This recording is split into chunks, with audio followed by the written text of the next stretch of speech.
So for a little recap, after some car trouble, I made it to Aurora, Colorado, near Denver to visit my friend. After some more car trouble in Nebraska, I finally made it to Iowa. Next stop, Salem, Massachusetts.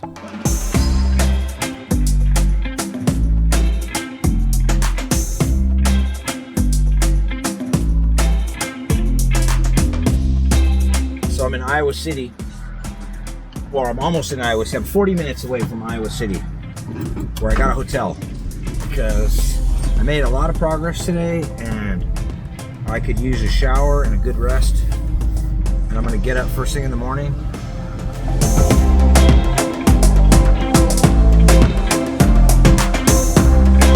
Okay, so I got a hotel, Motel 6. Very excited to take a shower. And then turns out the fucking shower head doesn't work. The water runs. I took a bath, but I wanted to take a shower. Very, very frustrating. It was $86 for this room, so I'm just outside of Iowa City. This ought to get me some decent sleep. Good night. I just would like 1 Egg McMuffin and a large iced coffee, please. Okay.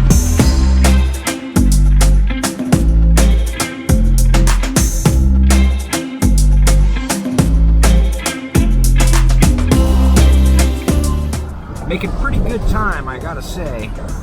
The better I do today, the more chill I can be tomorrow, and I can still possibly get to Salem and see my friend Dan.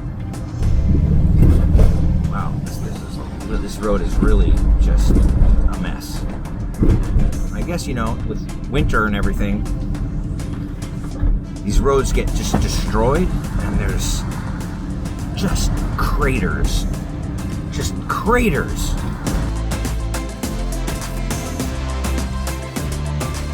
I've got 242 miles today already, so I am definitely on track.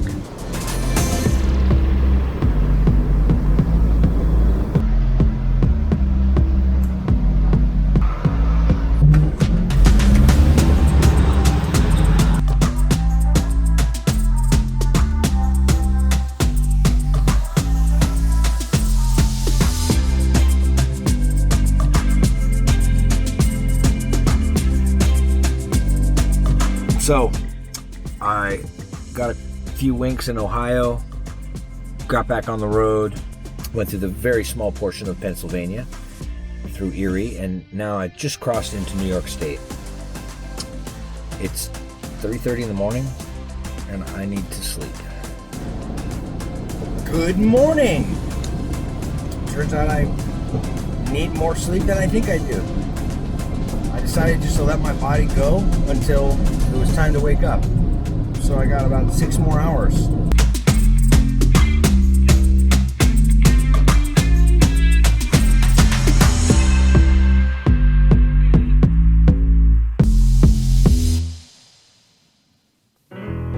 I am in Massachusetts. In fact, I am not far from Salem, Mass, about an hour away.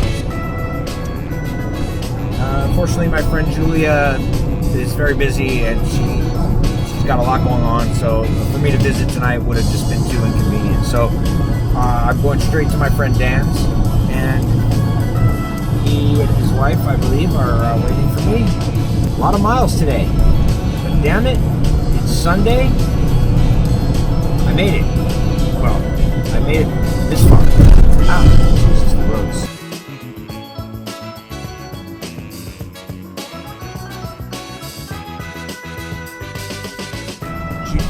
The GPS says I'm 2 miles away.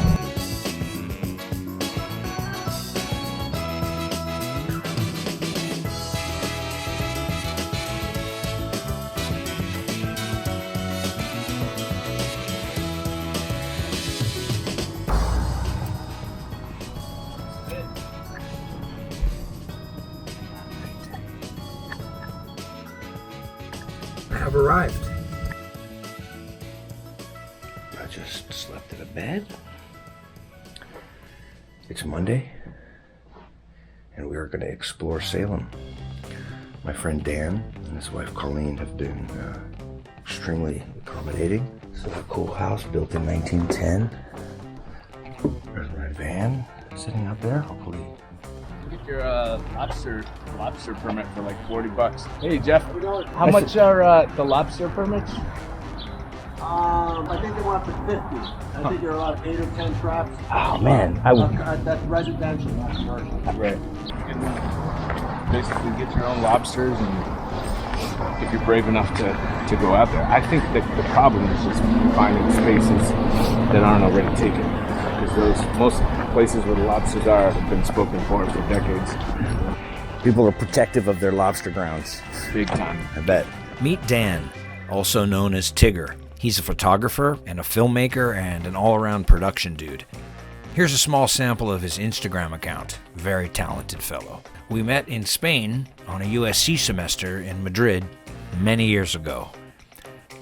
Here's a shot Tigger took of me, Wardell, and my future wife, Elena. It was a great time.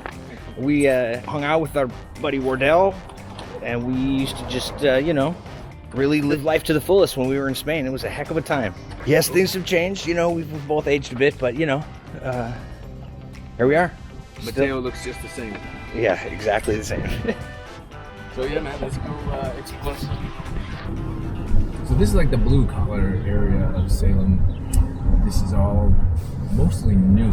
They had this massive fire in 1914 at a textile mill down here by the water, and it blew out the entire 12-block area. Like street after street after street just completely burned to the ground. But then after that, they had like a huge refugee problem. They had all these thousands of people that had no place to go, all their belongings gone. So they built a refugee settlement just outside of town, and these people lived there for like a year until they could start rebuilding the neighborhood. Interesting.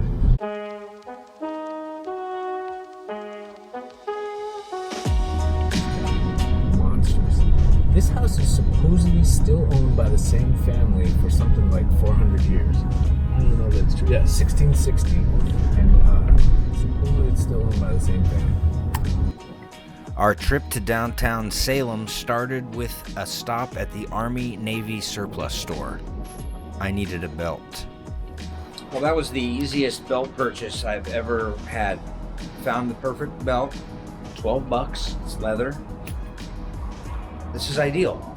You're saying there's a kind of a witch tourism in this place. Yeah, so this is, built-in source of revenue, for better or for worse, that's always going to be here because of the history and really horrible shit that happened. And if you ask me, it shouldn't be something that's celebrated or laughed about or, Right. Turned into like different high school mascots or things like that. I mean, people were wrongly accused of horrible things, and not just, hanged and crushed to death and everything else, but they were also, lives were ruined as they spoke up and said, hey, this is wrong.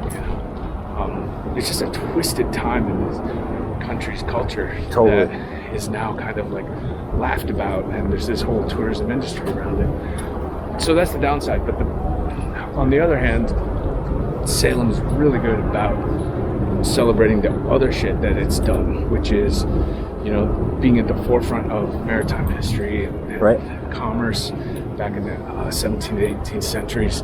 And all these ship captains that went to China for the spice trade would come back. Some of them were altruistic, some of them weren't, but they made an agreement. Let's put together all of our, the stuff we find in China, all these amazing artifacts, Right. and let's find like a public space for them. So they started this thing called the Peabody Essex Museum, just filled with awesome artifacts and relics from all over the world, as well as American art, and they have modern stuff there too. So the money did kind of trickle in, and there is an element of maritime history that hopefully goes over just the witch thing. The Gardner Pinnegree House, built in 1804 by John Gardner in the golden age of Salem's global maritime empire. So most of these are all mansions owned by wealthy families in town that eventually donated their homes to the museum.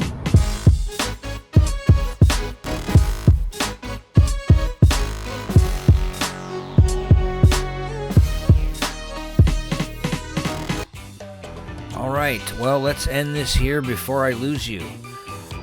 Next episode, we are still in Salem.